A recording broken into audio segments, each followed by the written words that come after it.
Right, I wish a very big shout outs to BBR Samria. Wait my clicky video we na o baba share what you say. Ye di kan de ready nyanko fancy. Say na nso ye da fofora we dey ache nyina. Ma me fa sa akonya we so na me da BBR asemo a mo ye returning subscribers to Kwadwo Nkansah TV na nyame nhyia mo. And then so ne di kan na we me ye video so be hwa. Me say obi me subscribe button. If you Samria ko nyina no. All the exclusive and entertainment, any news about a superstar Kwadwo Nkansah, any Weezy Empire as a whole, few members ni na pese oni bia no. Aha, e na abenya he. Aha na bloggers have akanyi na afa news near the free. Na omo de akone ne. Hey. And enyo penyike ba ku go ase a ye ne ba betwetwen komo. I think say ye na ye Weezy Empire na ye bus screen ne de munyi ye. What you say because ye ni twa movie na ye bus screen, but behind the scene no and say behind the camera no. Ye won penyifo pi wo ho mo so mo di dwumadie pi. Ene ba ko na me ne ba betwetwen komo no. Ye friend DJ AY. Ye friend DJ AY. Wo he Kwadwo Nkansah le ba bi obekwa ko gina se obe perform e wo stage. Atonyoma perform nyina no. De obone nwom no wetimi manitimi di agwo stage and so perform no. Na say ne personal DJ no. Ono ani DJ AY. Champion. Bibia woko de. Bibia woko. Fresh in town. The Dubai burger. O boy juma. Nice one. O boy juma. Boy juma. Nice one. Na ewa bibia woko de. Bibia woko bra. Hey. See the eyes for easy. Yeah. Right. I think same pimpin is be din ko bi say a refo be pese on be hu obagan kaka. Enti wo full name is saying wo free hemfa na wo ko school. Boni nyina to famai. Oh, my full name ni Alasan Yahaya. Oh, okay. And me free mpapa free wenchi banda. Mpapa omo free banda Nkansah. Oh, okay. But omo part ni be free wenchi. And mama Nkansah free menji. Oh, okay. Nti menje no tama wan say na ye wokru ha na popi ni mama ko tena menje wonom. Say me kosua carrot wan say as a Muslim. Oh, okay. Nti me ko SHS wo. Yeah. Nti me wie na as a back ma say e ko right media, e ko link radio school, e ko IBMNJ. Oh, okay. Yeah. Oh, okay. Now say we DJ any dey we say that comedy school Nkansah kosua. Media school, e ko right media or bantman, e ko link radio school crew from. And I'm say ko crew from IBMNJ. E ko communication for 3 years. So after that, I made more radio so for about 3-4 years before I make a labor this year. Oh, okay, nice one. Radio Beno. Oh, me Ajuma All Friends FM. Oh, okay. And I'm Kosio Radio. Oh, okay. And I'm Ajuma 2 online radio stations, GH Radio 1 and Sikapa Radio. Hey, yeah. And you're not coming to say now. So you packet nice one. I wish I be a TCC. I this interview every Great Minds International School. You go so I can say admission doors nebi. Into also bet me the wabofra naba Great Minds now about entity papa. What you say? Mpempiana man for type complaining say we give me use me left hand like asa there be camera ne there. Send ya na city no ebe dane. So nti yakoba sa be say be me sabe nkum na kasa cha for by nya sanity. Me say if about camera no send ya yesi asset yesu a ebe screen na dane. Ya nti momfa ho nche ohun se me kram no tu ya na say questions am for bisa with videos ase efa eye Weezy ene ni crew ne ho no. Impempio no se me nam other YouTube channels ni wa me hwehwe that questions no na ma jot it down nti ye share obi a oben Weezy a obetime bisa na ma hwesa question so na ma bisa nti hu se bia me kura me iPad na me hweso a enye bibia se insemisa amamfo pese omuhu efa insem bi hu nti na ma me etwetwe and I said them dika kan ye wo school mu nti expect background noise nkitikiti bi and the heading ya because school for what you say ti mo de also ebe chere yeah nti obi babisa yam ko straight away dey na we share Weezy me share Weezy through my friend Biana nyina yo mo shizongo. Oh, okay. Sherry Boss. Yes, no a rapper. Yeah, rapper. Yeah. Nti na Sherry my friend. Me ne nanti. Nti one day no the two me say only lewe ne Zak e fan so for asem so. Only lewe no Zak be ne. O ka hunji ni. Oh, me didi na tan kwa so. Enya no kre. Nti me wona okoye enyu bi tu binjiwa. Nti ofi no de nyu no ba na lewe nda so Zak da so na me ka che me friend say akwana no kru. What do you do? Ato ne squad ne.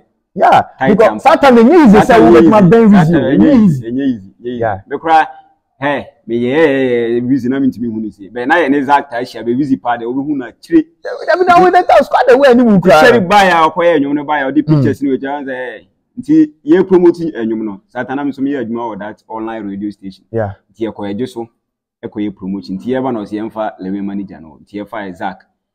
The Zak who me no recognize that AY the governor Facebook as we had more online radio na me say so na we name na me so Alasan ya no so and they say na Muslims na Zak give me number to omo ko shua na sherry kan omo ho to omo ne sherry ne ko nti one day na sherry na Nkansah e de Zach kasa se oh me guy na last me introduce me to no o ye DJ na ye ko shua na Zach so kinti first show me no omo ko ye techiman day na kala na abu tie ko techiman ti obi na boy nipa na boy na me gina nipa na chi na me chance ha o se ye ni se house oh okay nice before so be banon na obi wo ha na obo o na be no mo be 2 DJs kra na wo oh okay no more 2 DJs as in say me real film din akra okay yen hade the moment Zach the opportunity ni ma say ye kwa besi me yen kona ko DJ ma Lilwin no like not feeling it say say dey ni manda manda na me nkwa akra da the free teach man buy no na the following week no mo ko Ishaba Kwadwo night ayi hono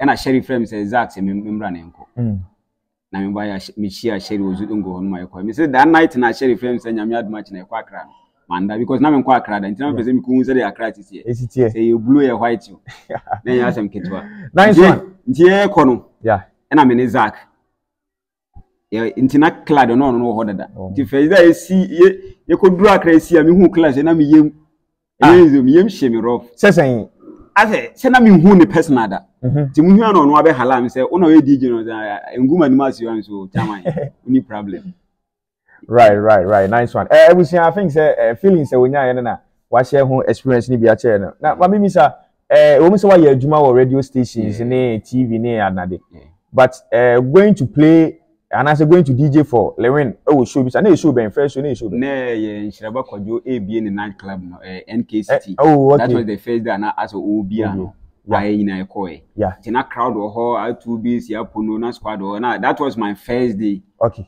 nti yen ha de unim says artist be eba so the DJ ba and a big artist which say R2Bs ni tell you body no for the very first time I also kwakọ bo eyema Weezy say no like challenges be na office oh na as a vim ne sheda ni ho sa na ayim hihye because wonye bi da that's your first time nti na say shake no be still na no nti na kakana kala frame ja anwumre ye kode ase ho e do kwade hu ka beto so nti na ono no mama vim ono Zach ne sherry no mo mama vim anwumre nso ye kode ase ho yes so panti ese ye wie e beduru hotel na kala ka so ye good from today onwards no we shows ni na no bebo okay nice so ebuja se na bi ka kan no I think say AY why most of interviews with different channels intino we no nya afi na ye betwe ne sele na ba se bia key point ni nsema amam for person mobisa na na ye cost straight away sisi as what we ni bebu a oni Weezy aye adwuma for how many years okay I started that was 2016 2016 16 17 18 19 20 21 22 23 about 7 years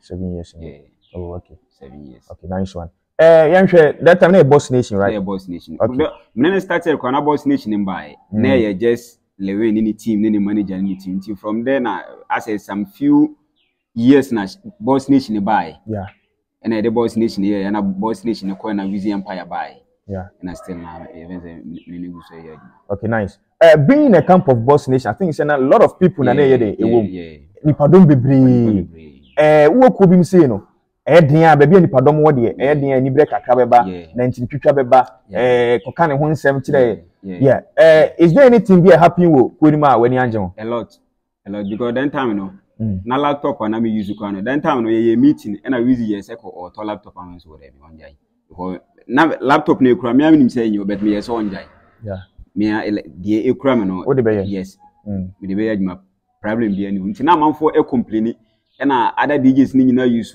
Apple laptop ewa laptop no say nti no sa complain ko ya that complain to no yes e ka auto bi am me o frame kwa say o ma miska se me nkoto beta se na ye me fere me say o oni eku na mo na so ha na adwe ewa nye good pam no yesi eku no omo ha na adwe a ewa yesi e ko fa other DJs buy so o be yima fere be kala ni pa because that original se no ewa ya na me ne be ko whether so ye good o nye good o because do ye good no ono so start kakra no be duro no so ono na me ne be ko nto omo ye ya wanti omo ye omo ha na wanti bet menya abotani ni ye adwuma na laptop na me use MacBook Air me to no be 120 million wow so as I say so killer dey way too much yes because ono hu arense no we and mo ka so onye good aye mpam no ye ono no so no so start say ya na no be do ho no nti ono no omfi obi a no e na no so no wan bi na no anka chem say we isi ko but me tete ne nchenchen yes obi tia na obeka chem yes clamp am obeto si no yes clamp am si no wow yes na ye call ya ai na okay nice one yansan ha de bi obi question obi say o so mi say edru baby no wabamu bu say on Lilwin DJ adwuma because I think say there are so many fake news wa bontia ye kasa efa Weezy ho kire ye nyina ye tibi tele bukwa wo fi a unua bi anase wadamfu bukwa adwuma ka say Weezy ni DJ na chi di impo boys impo ene omonam kwa mo edru baby no amanfo bi timi ka kire say nke yen sign na Weezy de oti say etimi kwa say me nickname foforo amafa ne say me tie nipa no anka manyi oh yeah true because nipa pina bu ya bemu wo ye fucking say tie den what it is answer say me bi bebre once before I make a question so wan ewiase we mu wan so wanye careful amanfo bebo wo bra ma wanye careful amanfo bebo wanye careful answer de nti anyankopon ede wa ba asase we se beye no wanye careful amanfo bi control ewiase nyankopon so be presenter obi be ma kwa driver na farmer what I say yes nti me tie a lot na Lilwin say but me am be nipa no because I nim say no sit me killer ko obi ayisika ne from some minister start here from 7 years or frame ya corner end no isika he hu na no obema osika chi na obema osika the next day obema osika me ma busu ani we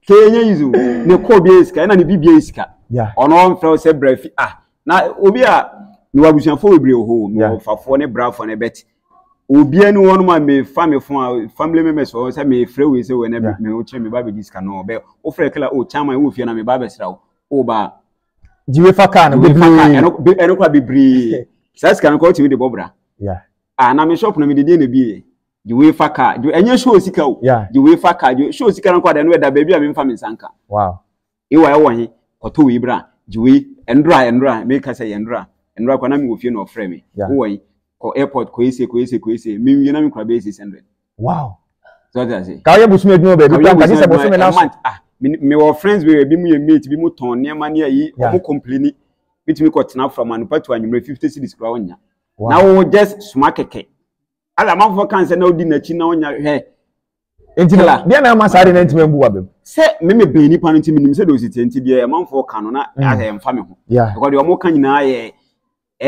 no as a family who because obey ni pana na who say yes and obi be obey bia who say enim say kla e good because me obi obey me pa me need nkomo pa me ni odi machi kubra ona me need nkomo pa ona enim say hey kla isi ona onim bibia so that enti kla de amanfo na oye greedy na omboa nipa ko ni makwa brochira ba wow ye ba on so we say bia we take kla conversation ma your boss Weezy san your friend what your friend killer what I say because we Ghana movie industry ma say na sorry ti ane ne bash ne adane ti still na erade musu di gina na so no oye killer yes oye killer pa because we movie kura na killer na mpempire na te say ntoko bibili ko ne so oye even more than killer oye even more than killer anza ko social media say hard dream e na Lilwin say na Lilwin greedy na Lilwin bo obi na oben killer na hu na hwe ukone set so the whole Ghana me hu bi krada nipa bibribo mo so timi ko nipa more than 200 obi anso didi obi anso nya bi twa obi anso obi abenyeska obi abenyeska timi bok timi ko yiska boot ma na o cheche ma amanfo me timi ko set so me timi ko set so e ko di be 2 to 3 months obi a ska waje be 150 million to 252 you know ye me do nyankopon ta so ye ndru fie na ska na ka be 20 million o cheni nyina first ko na Lilwin ya ade bi se Ghana for be kaya Lilwin nam say na say ohun kura onye bie ni ka butu a biscuit ni anade but aman for do ma no na odi yesei onya papa ye but amana te so like na onama hwiska otugu because ono ni aim ni say ebia na ono na ba betwa me boys of my group ebia ebi ndidi into otuska no bi afa bi ontimi meche ma obi a 111 na mostly na akura oye otimi ko to say boys na group na wa 1000 ngina mo nche adakwa ni krom kwa mama nkwa ne salai pack tintin tv so no otiche ska mo bia declare de omben na omo ka zanzem ni nyina na omo mben no na mo na so omo na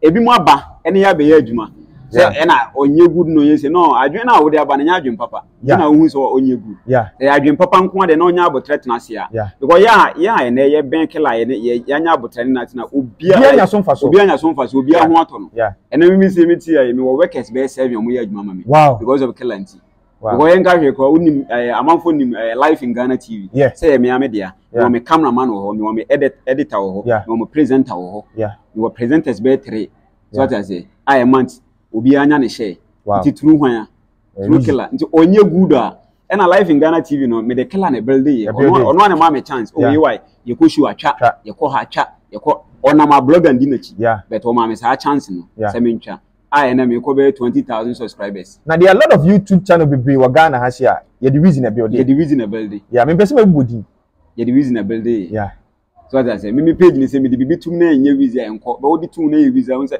wonam kwa na manfo frɛ o da be na lewe o go to won sa nti kala de o ben na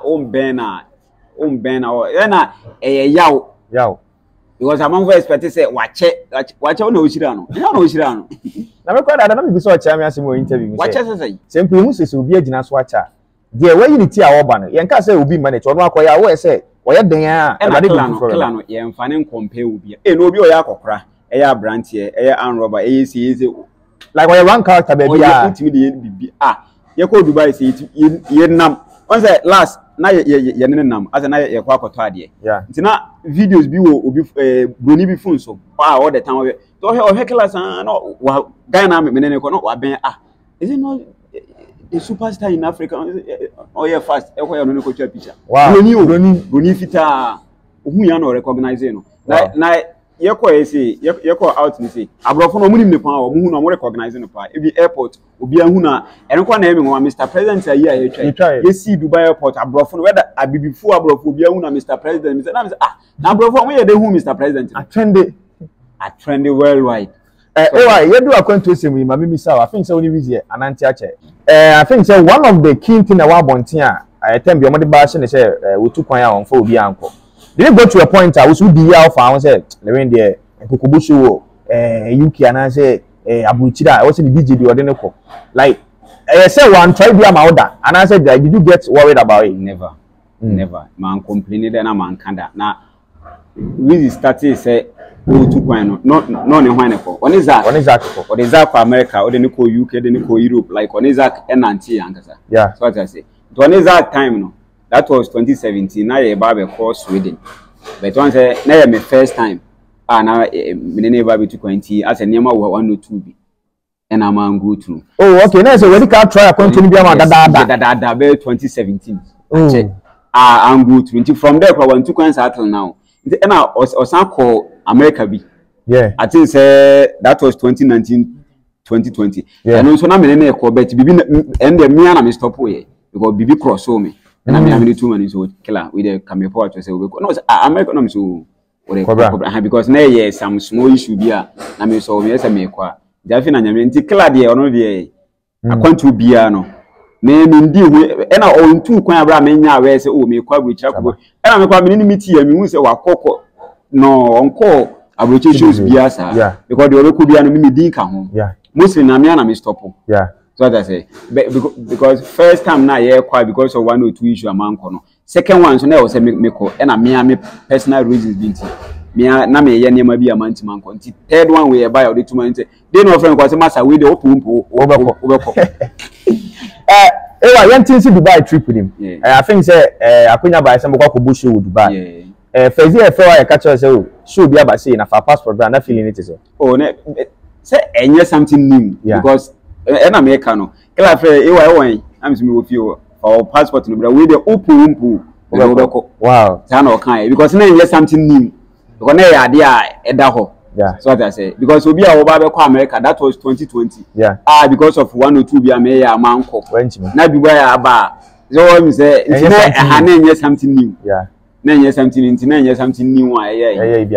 me akwanto ni de enye say o tu ko ame nko dere bi en de ba bi ko bia no listen de wa ya we because the personal DJ account nice one Abusuan say you dey take you to Dubai trip on near her experience from Ghana airport to see DXB Dubai airport what you say wa yen here say na experience it here for I think say plane the wafra Kumasi to Accra domestic flight in there Weezy the wafra but they say no kwa long haul flight what you say we transit ana transit a direct flight okay Emirates nice one it's all kwa long haul flight and funny pa be 281 and I say yen share from first time I use international airport here Kotokade kwa Abonten yen share experience They na mo be to an identify airport for immigration and some akosi plane.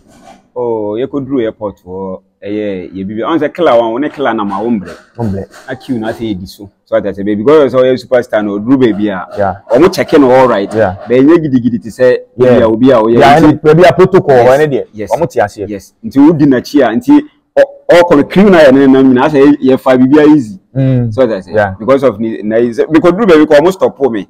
For my bag na crime we gonna be bag be 5 na into no almost into opija and say oh adai na so immigration oba say oh ne 11 na oh ende ko yeah because we say we are immigration for no mo ye favorites man as oh so be a superstar oh no on fa bi bi anhye no ho say okọ nti na obi a one na bia no on fa bi boni bia enhye ho enkogu na nimase nti na ize na ekoduru Dubai on say the same thing Dubai immigration was say be pie no me ko no mo stop me nti collector mu no mo stop for me nti o mo hwe me passport o mo hwe me so ani mani mfanti me nko mu main office wankasa no mo de me course ro nti me ko ye ya no nti dai na o de me obehu kila no say oh like on ti me ntwam enko yen sa ko ne ko twa picture no be say oh me na no say I know this guy Bonino na o kan say oh I know this guy Mr. President nti me twa wan kan say killer Mr. President ni o bo a trendy trendy. Ntina like feeling ye great. Nice one. Feeling ye great. Okay. You have experience for flight him. I think some of Emirates. Ntina you have Emirates or window seat ana. I'm in your window seat. Oh okay. Ntina for the very first time if you want to say like Oko international if you want to say. No is not feeling ye great. Feeling ye who ebia say plane it too. Mo ko na hu ko bia ye ko anyumre no ye ko fa Addis Ababa. Na hu Ethiopia hu Addis Ababa na ye ketekete na hey, na feeling you great. Feeling you great. Play my be 70 say.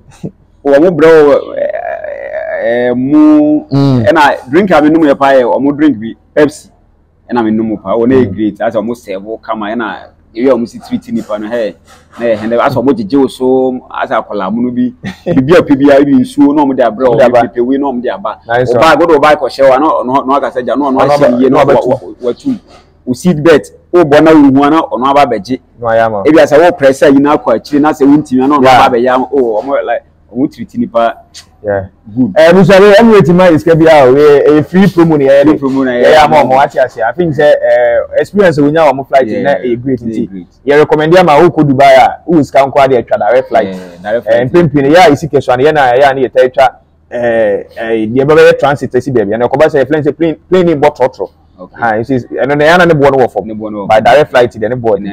Yeah, nice one. Yeah, just a pass immigration in Dubai airport. Dubai airport, who do any Ghana the different video? Different video. Different. Once the Ghana then the who I say, normal, normal, say average. Normal. Dubai then the boozy. And quite all corners will be under to find how bad. How bad because. A boozy we move far we move easy. Yeah. Because Dubai airport there so far. My friend numerous videos are who ko do your airport taxi wo. I say golf cars you know. On high night the local gate. We move. Because before I be do immigration ko na ye fa left ye fa so we know mujina so. Escalator no ye fa be 3 or 4 crab before you do. Wow. Next airport na Abronsan I say oh ko form now ko soro ko form now. Who baby on now? Nice one. Great. Okay. Great. Yeah. Nice one. Say say right there what could do as you pass immigration now. Who pay free airport now outside who pay Dubai economy na experience it. Oh, na tight. Now feeling it because as a first time in Dubai. Yeah. Oh, na feeling it great. You could do hotel or crowd and then you some kitu akra. Two champagne. Ye mene aikumu. African chat. So na me African chat na all the same ho. Two champagne. Ema kumu so bo ma ba so. Kumo one ye share airport one ka say yeah my filia ma because yeah DJ one artist na mo ene one na be duru no na say waso omre yeah ebi ma nya abotre ebi ma nya abotre yeah o say one no ye DJ all right but say matimi ne kila na anti pa ene ya ba be pi ha no yeah and I say ye call show no so no yeah and so na feeling ni great and so say hopa nice one Ghana for na die omo amenya omo contact as a friends all the time Mohammed aba number san ba so when your connection be friends be nice one friends be say Kwadwo betu mako simple cra and rock me guy be friend me Richie uko Dubai the whole Dubai best baba power how Ghana me close friend pa and rock friend say oh da munya na mumbra na ya femoni easy nice one feeling Dubai friend na mo expect here ready ya Dubai the next trip ni there Weezy Empire crew ni nyina na eba nti Richie ye be share ye beba na ya ba betwa yiti na bibia so aye kama Dubai where that is saying okay tam aye ko ene na e ho ehye ye ko ene na e ho ehye anwumre be 9 to 10 kwa the way ho ehye kwa chen Ghana because I'm say ye was summer ho na ye wo winter ho na ye beti ye ko ene na ye na summer ye ko ene ase na e ho ehye ankasa yes say na heat ni city no ntimi na ntia wi so na ntena wa store bi a AC no akosho because na e ho ehye but still na no ukuru inside there and I ko ene yes na na mo say na the car nam yeah oko ha car yeah okay nice one yanka bi fa show ni ho kakra eche o show ni echi angaza show ni squad papa Weezy kwani artist na oda so na ono kwani artist na oda so na ayinsu kan kumu African chart na ayinsu na ye MC colleague na ye MC because na Ghana for na ka say the way crowd is buy no omunye show or that club or kwa manipa mba that's the first time no mumina enti every no experience near guy nice na nipe gu abontin kra na nya say because inside niswa enti nipe gu abontin kra na muka so mo continue na mo na e twen na abontin and every nso pie no nya kala de so ni no onya time no bia betwa picture no na no na ka say go say no picture on sem into the bia abontin a say sofu ni betwa konfo ni betwa is a comfort because no lewe no president twa picture or bad born office so na comfort so ni twa picture bo ko bona so ne yeso it is a wo na ntina wo kopio na comfort na ka cho se lewe mu nyina ba ase na me ne picture na bo na wo kodidi a wa wasem ade ase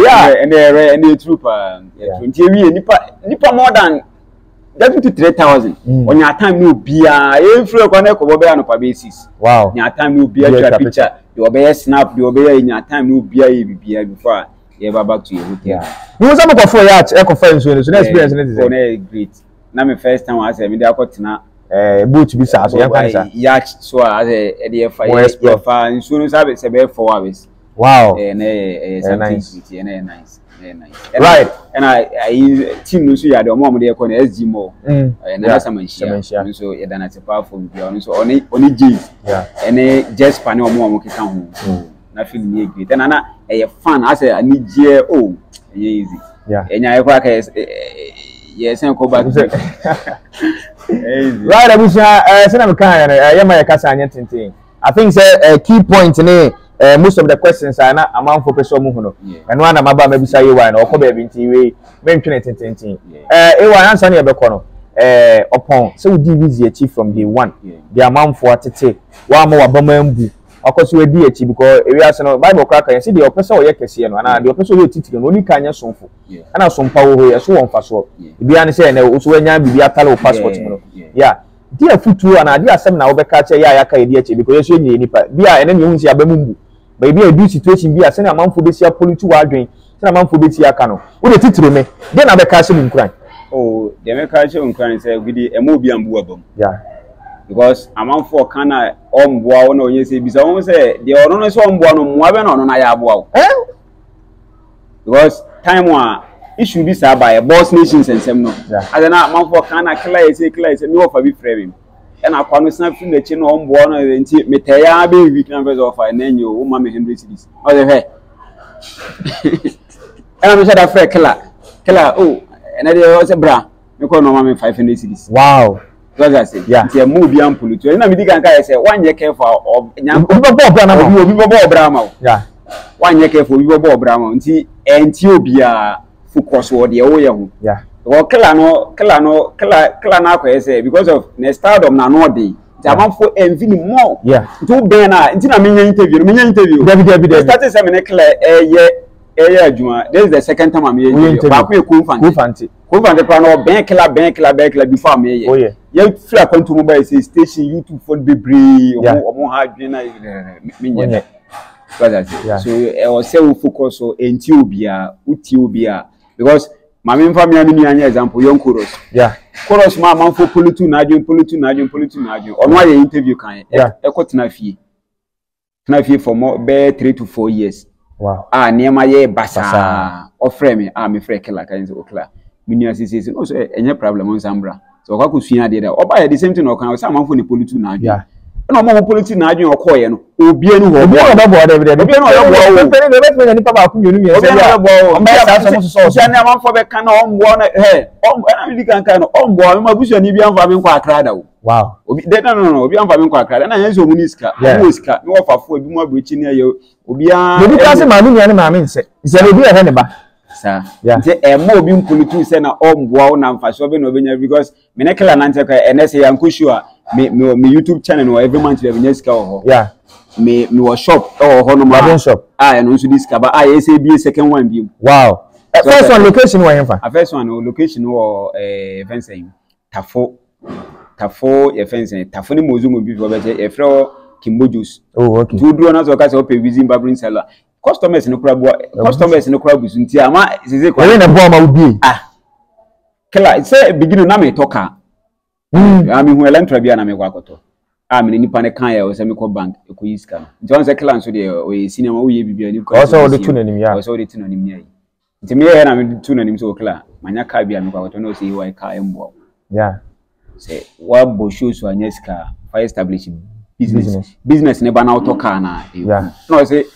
e den am pesa me nti na me to no say fabi barbering saloon na so na ma o sa ona mama adwen na mama adie ni say pestor na fabi saloon na me so okay nti me pestor no store na dan ta na mo je be 5000 service so 5 times 6000 ti binya store no nti e ko show bi bae na me dey tu na me so okay see this kana me we fee scan dey be say 5000 even so o man be 45 and 40 wow 7 fana min kutia store nka ye wie enso ono area atwork ni we ono akọ ho promotion ma me say up to now ye be 4 years na up to now da bia nipa ho da bia hwayema to say denti na bia wo de waye sia ma obi so complain say omo de wanye sa mo one thing say abotre so that say because killer no o panyini untimi mmene oni ne ya adwuma untimi nko ya adwuma Ghana Commercial Bank edu pay all right ebia unsifia na wakaja Ghana Commercial Bank for say isi mi fi omumra na mbebo so mame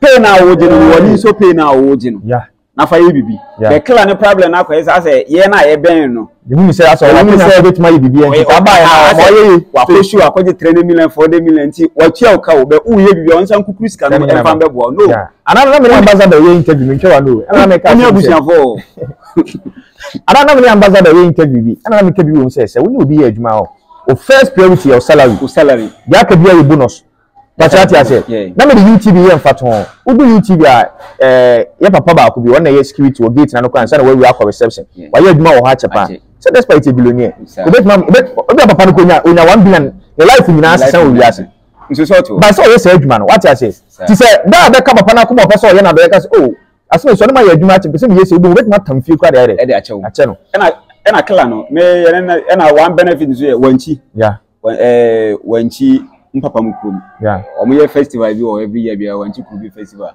yo ha na me ka say oh kala ye festival so oh ye nko na nkobo obo sky nya ye close to 3 million ni na che me wanje wanchi obo show ni che free nti no ye nipa nantie de enye say e bia wo ba ya once am voice but say wo ba ya within a month because ana na make robo ba wo ba nyina ni termination ya so say easy what chance wait me last kwa obeti why is yes last no ho na me no say eh na obi a waro munya wa ya so kele nche na say o wara na wo ma no say school we wo omeko free wow fasode na bia no nti udi amanfo achi a me ma busuafo